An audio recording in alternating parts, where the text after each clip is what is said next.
नमस्कार, मैं प्रिया पांडे और आप देख रहे हैं HW न्यूज। प्रधानमंत्री नरेंद्र मोदी ने बुधवार को अपने एक बयान में कहा कि मुफ्त देने की घोषणा ये नीति नहीं अनीति है, ये राष्ट्रहित नहीं राष्ट्र अहित है, ये राष्ट्र निर्माण नहीं राष्ट्र को पीछे ढकेलने की कोशिश है। पीएम मोदी के इस बयान के बाद उत्तर प्रदेश के मुख्यमंत्री योगी आदित्यनाथ ने एक ऐसी योजना की घोषणा की है जिसके बाद भारतीय जनता पार्टी और उनके नेताओं के बीच किरकिरी होने लगी। मुख्यमंत्री योगी आदित्यनाथ ने कल यानी बुधवार को एक ट्वीट किया जिसमें उन्होंने कहा कि उत्तर प्रदेश सरकार बहुत जल्द सरकारी बसों में 60 वर्ष से अधिक आयु की महिलाओं को मुफ्त यात्रा प्रदान करेगी।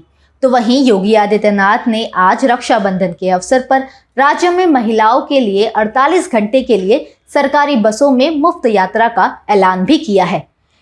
इन बसों में हर घर तिरंगा अभियान के तहत राष्ट्रीय ध्वज और स्टिकर भी लगे होंगे। योगी आदित्यनाथ की घोषणा के बाद विपक्षी दलों को प्रधानमंत्री नरेंद्र मोदी और भारतीय जनता पार्टी पर निशाना साधने का मौका मिल गया। सोशल मीडिया पर यह भी ट्रेंड होने लग गया कि योगी आदित्यनाथ पीएम नरेंद्र मोदी की बात नहीं मान रहे हैं, उनका विरोध कर रहे हैं। आप भी नजर डालें कि इस मामले में प्रधानमंत्री नरेंद्र मोदी ने क्या कुछ कहा था। अपने राजनीतिक स्वार्थ के लिए ऐसी घोषणाएं करने वाले कभी नई टेक्नोलॉजी पर निवेश नहीं करेंगे। वो किसान से झूठे वायदे करेंगे, लेकिन किसानों की आय बढ़ाने के लिए इथेनॉल जैसे प्लांट कभी नहीं लगाएंगे। वो बढ़ते प्रदूषण पर हवाई बातें करते रहेंगे, लेकिन उसको रोकने के लिए जो कुछ करना होगा उससे दूर भागेंगे। मेरे प्यारे भाइयों बहनों, ये नीति नहीं अनीति है, ये राष्ट्रहित नहीं, ये राष्ट्र अहित है, ये राष्ट्र निर्माण नहीं, राष्ट्र को पीछे धकेलने की कोशिश है।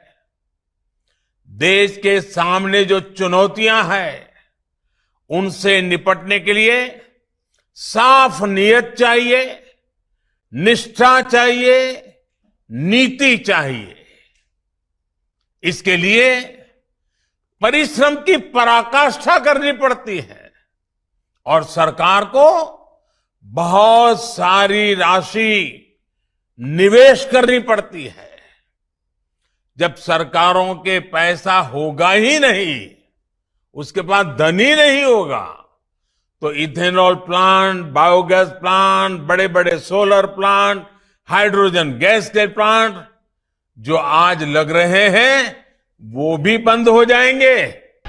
ये तो रही योगी आदित्यनाथ की बात। अब बात करते हैं दिल्ली के मुख्यमंत्री अरविंद केजरीवाल की।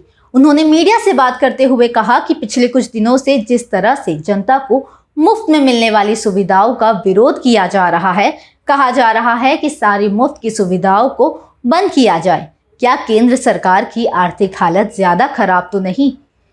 अग्निपथ योजना जब लेकर आए तो ये कहा गया कि इनको लाने की जरूरत इसलिए पड़ी क्योंकि सैनिकों के पेंशन का खर्च इतना बढ़ गया कि केंद्र सरकार उसको बर्दाश्त नहीं कर पा रही। आजादी के बाद पहली बार ऐसा हो रहा है कि कोई सरकार ऐसा कह रही है। ये तो रही अरविंद केजरीवाल की बात। अब एक ही पार्टी के होने के बावजूद दो अलग अलग बयान सामने आए हैं। जहां एक तरफ पीएम नरेंद्र मोदी ने मुफ्त में चीजें देने वाली बात कही और राष्ट्र अनहित बताया, तो वहीं मुख्यमंत्री योगी आदित्यनाथ ने मुफ्त योजना का ऐलान किया, जिसको लेकर अब राजनीति जो है वो काफी तेज हो गई है। आने वाले समय में ये देखना जरूरी होगा कि एक पार्टी के दो बयान पार्टी को मजबूत बनाती है या आने वाले समय में पार्टी के बीच दरार पैदा करती है। फिलहाल इस खबर के लिए सिर्फ इतना ही। देश और दुनिया की अन्य खबरों के लिए देखते रहें HW न्यूज।